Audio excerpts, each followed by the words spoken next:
Bonjour, nouveau numéro de notre magazine C'est à nous. Nous nous rendons au château de Bouligneux, classé monument historique en 1926.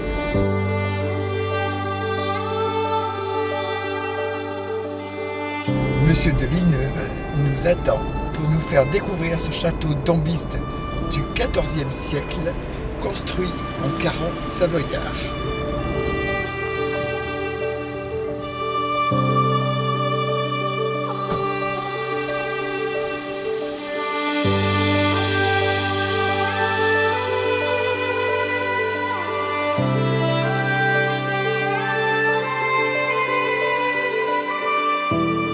Bonjour monsieur. Bonjour madame. Merci de nous accueillir dans votre magnifique château, le plus célèbre de la Dombe d'ailleurs. Ah bah ça c'est vous qui le dites.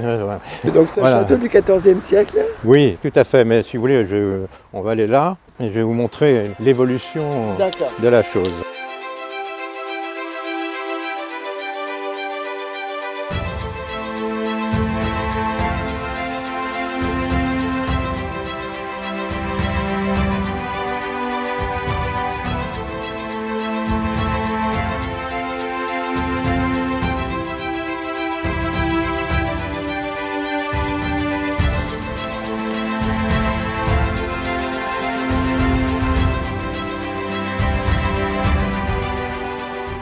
Donc nous arrivons dans la cour d'honneur. Voilà, on arrive dans la cour d'honneur et puis on s'aperçoit tout de suite qu'on a déjà un aspect différent par rapport à l'extérieur, qui fait quand même assez massif, fait forteresse. Et quand on arrive dans cette cour, eh bien, vous voyez qu'on a un décor élégant. En fait, c'est un décor d'une autre époque. Oui.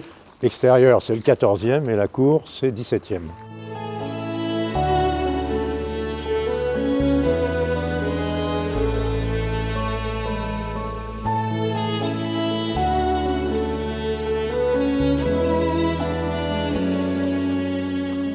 On a un plan là que je vais vous montrer. Ça va permettre de mieux comprendre l'évolution de la construction au fil du temps.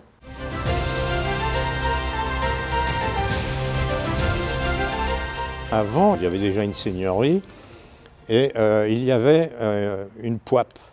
Donc tout le monde dans la région connaît le terme poipe, c'est une motte castrale, une butte de terre sur laquelle il y a le premier château. Et ça pouvait ressembler à ceci, vous voyez. Voilà. Et donc là, on voit la butte, bon, et puis on voit aussi cette enceinte, ces palissades qu'on a autour. En fait, c'était la basse-cour du château. Donc le village tel qu'il est aujourd'hui, il est resté d'ailleurs dans sa configuration du Moyen-Âge. Il y a un plan cadastral napoléonien, par exemple. Vous pouvez voir d'ailleurs le château entièrement entouré d'eau, là, ici. Et le dessin du village, c'est exactement celui d'aujourd'hui. Vous pouvez prendre une photo aérienne, c'est exactement la même chose. C'est quand même une caractéristique intéressante du site.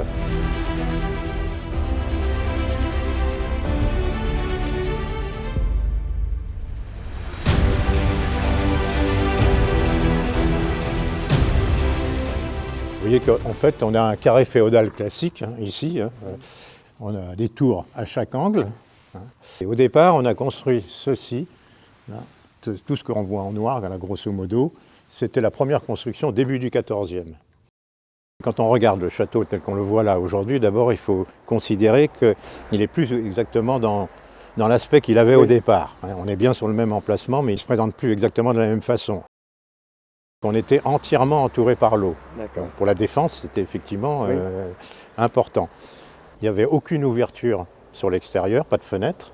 Les fenêtres étaient sur l'intérieur de la cour pour la défense, en fait. Et puis l'ensemble était crénelé.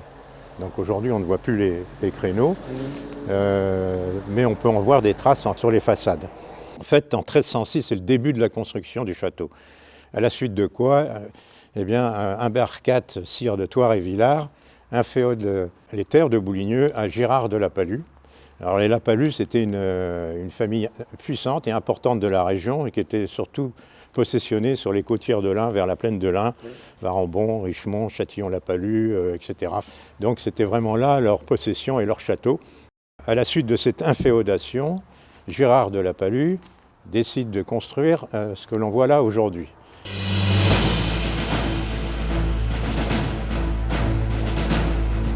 On on a rajouté au 15e, début du 15e, cette fortification supplémentaire autour, ici. Ces fortifications, d'ailleurs, on appelle ça des fausses braies. Les fausses braies, c'est un rempart qui est taluté derrière, qui protège en fait la base de la fortification principale. Et donc ce rempart, quand on l'a construit, on a aussi construit le pont-levis qui allait avec. Les Lapalus, ils sont restés ici jusqu'à quand?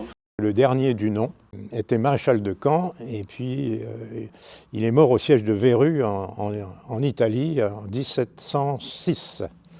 Voilà. Donc vous voyez, 1306, 1706, ils sont quand même restés seigneurs de Bouligneux très longtemps. Alors les armoiries des Lapalus, ce sont celles-ci. Vous voyez que ça ressemble aux armes de Savoie, sauf que vous avez un champ d'hermine dans la croix. Ah, d'accord. Et leur devise, c'était mourir plutôt que se souiller.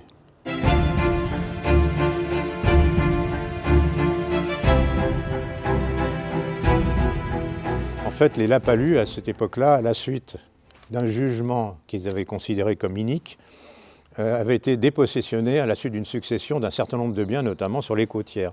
Il leur restait les terres de Bouligneux, qui étaient importantes, hein, oui. C'est vrai. Et puis, ce château, qui était plutôt une forteresse, et pas un lieu d'habitation. Et il fallait donc le rendre plus habitable et l'agrandir. Or, on est un peu en surélévation ici, et en plus, on était entièrement entouré d'eau. Donc la solution, la seule, c'était de prendre sur la cour. Donc on a gardé les remparts extérieurs, on a monté cette façade, et ça a créé une aile. Après ça, on a poursuivi par ces arcades que l'on voit là. Cette galerie donnait accès aux pièces du premier étage, oui. Alors qu'avant, on passait de pièce en pièce. Elles étaient toutes dépendantes de l'une de l'autre et on montait en plus par des escaliers dans l'épaisseur des murs ou par des échelles. Donc pour plus de confort et pouvoir distribuer les pièces et les rendre indépendantes, on fait cette galerie qui repose sur ce portique.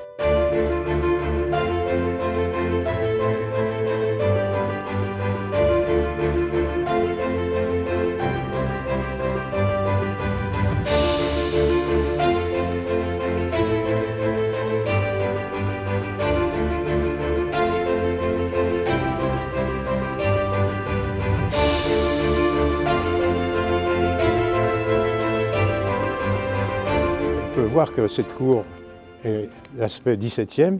Les façades sont décorées de cordons de pierre qu'on peut voir là, comme ça ici. C'est un peu Renaissance tardif. Ces cordons de pierre sont purement décoratifs. Vous pouvez voir ces plaques sur les façades ici qu'on appelle des tables d'attente. Elles étaient destinées à être sculptées et on ne sait pas pourquoi elles ne l'ont pas été, donc elles attendent toujours de l'être. Au-dessus, vous voyez ces cartouches avec des initiales, en fait des chiffres, ce qu'on appelle des chiffres. C'est en 2G et 2A. Entrecroisés, renversés, qui sont les prénoms de ceux qui ont fait les transformations, Gaston et Anne-Agnès. Et puis, sous les toits, vous apercevez des petites ouvertures fort modestes, mais qui reposent sur des pilastres. Vous voyez, un décor quand même assez soigné. Alors, ces lucarnes, elles ressemblaient à ceci, voilà, comme vous pouvez voir ici.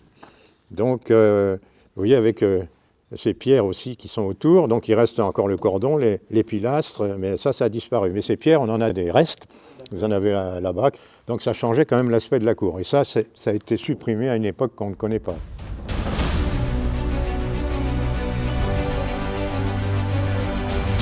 En 1700, je crois, 83, il y a eu un incident.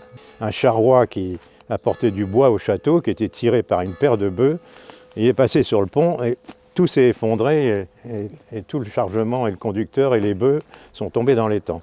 Alors il était en mauvais état, hein. Donc on a pris la décision à l'époque de supprimer ce pont-levis qui n'avait plus vraiment d'intérêt et de le remplacer par un dormant. Donc on peut voir les pivots encore de chaque côté dans l'endroit où le pont-levis était. À la Révolution, Albit, qui était le représentant du peuple en mission dans la région et qui n'avait qu'une idée, c'était de détruire tous les châteaux ou de couper les clochers des églises, etc., quelques têtes avec d'ailleurs, avait demandé la destruction du château. Or, à Bouligneux, les Boulinois, comme on dit, étaient des révolutionnaires très modérés. Et quand on lit les cahiers de doléances d'ailleurs de l'époque, on voit qu'ils ne sont pas du tout virulents. Et les habitants de Bouligneux ont refusé qu'on détruise le château. Et par contre, on a été obligé de couper les tours qui étaient considérées comme un symbole seigneurial. Le donjon et puis les tours à chaque angle étaient également plus hautes. Donc on n'a pas détruit le château, on l'a transformé en fait en ferme à l'époque. et en grenier à grains aussi, ce qui était plus intelligent que de le démolir bêtement. Et il a été restitué très vite aux Flamarins en 1803. Voilà. Après, c'est passé de famille en famille, par alliance ou mariage. Il y a eu les MacMahon, puis Rességuier et nous. Voilà. En fait, l'originalité, c'est que ça n'a jamais été vendu.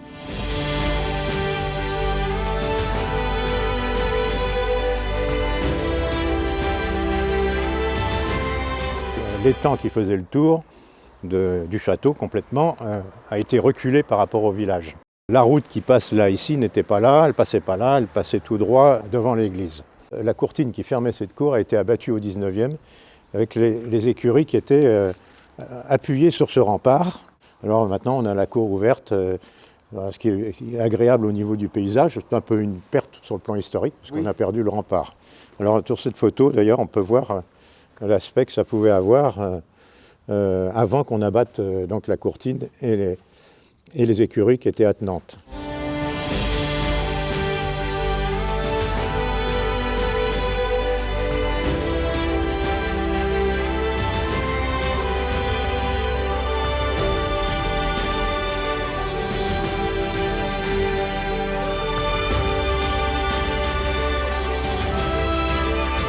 Il n'a pas été habité entre cette époque et la guerre de 40. Mais cette période un peu inactive, si je puis dire, a été quand même favorable sur le plan du patrimoine, puisque le château n'a pas été modifié. Il est resté vraiment intact. C'est très intéressant sur ce plan-là, parce qu'on a aussi bien les extérieurs que les intérieurs, les sols, les plafonds, les cheminées, même les serrures des portes. Enfin bon, c'est resté très authentique.